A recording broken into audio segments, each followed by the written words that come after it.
Jeffrey Neal, Delano Wingfield, Leon Young, three best friends who all went by one name, the Wolfpack. They had a name for themselves. These are three young men who lived by their own rules, who were family.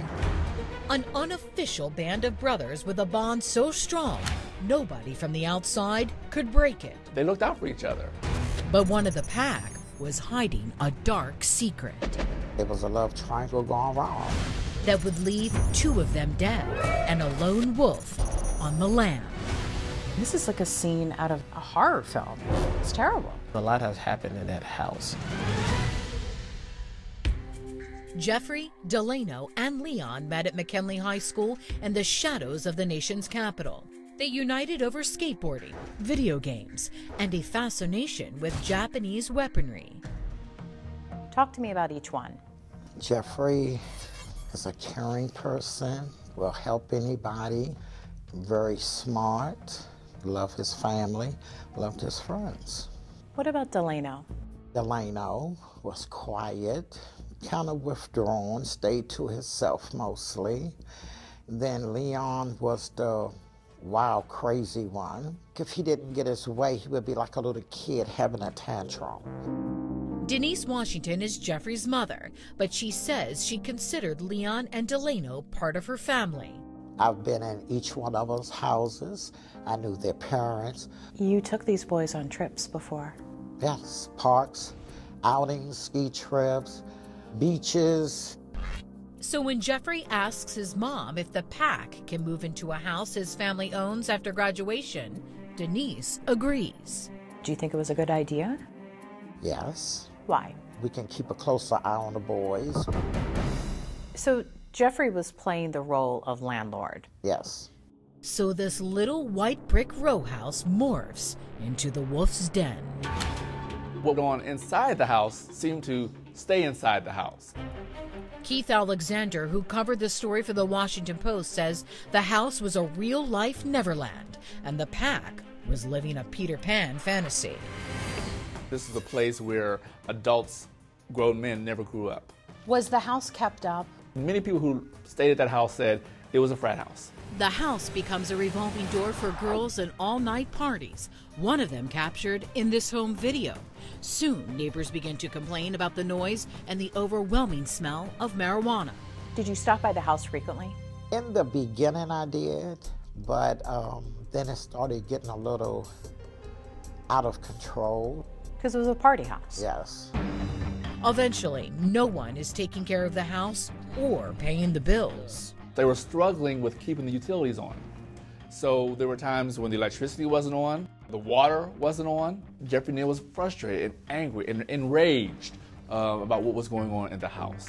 Tensions begin to run high in the wolf's den, and the pack, once unbreakable, is now starting to turn on each other.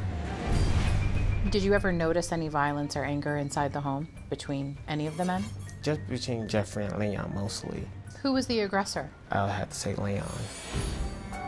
Kalichi Anarji was friends with all three of the men and says he warned Jeffrey that he needed to fix the problem. From what I was seeing in the house, it was something bound to happen. As the mess mounts and the bills pile up, Leon suffers a mental breakdown and is briefly hospitalized. He is diagnosed with psychosis. Those mental breakdowns caused issues within the home and issues with Jeffrey Neal and issues with Delano. When Leon is released from the hospital, he returns to the wolf's den, but there's something different about him.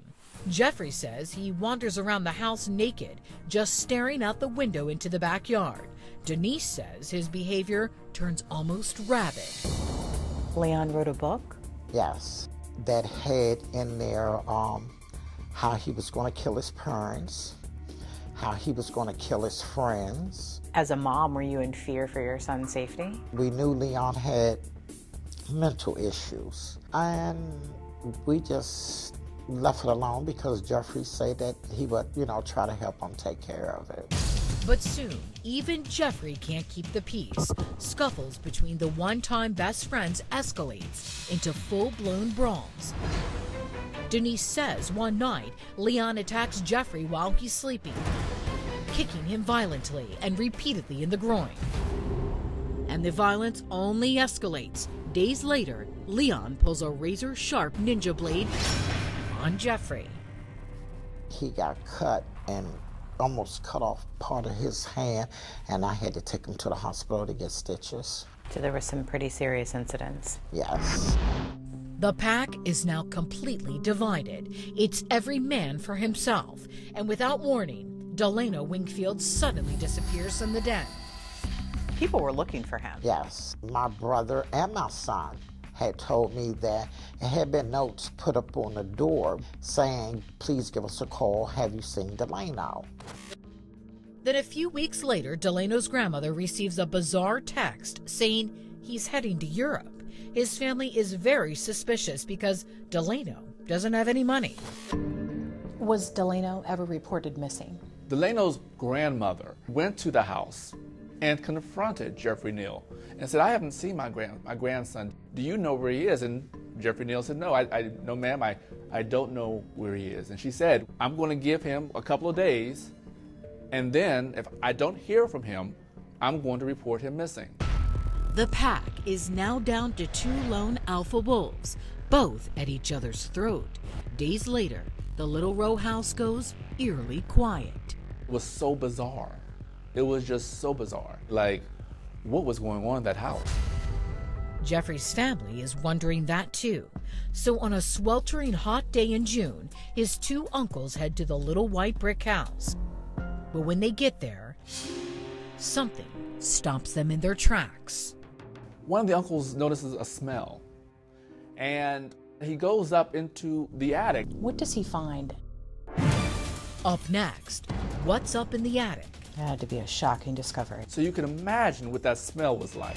And a bizarre phone call. He says what? I don't know where I am, how I got here, or anything.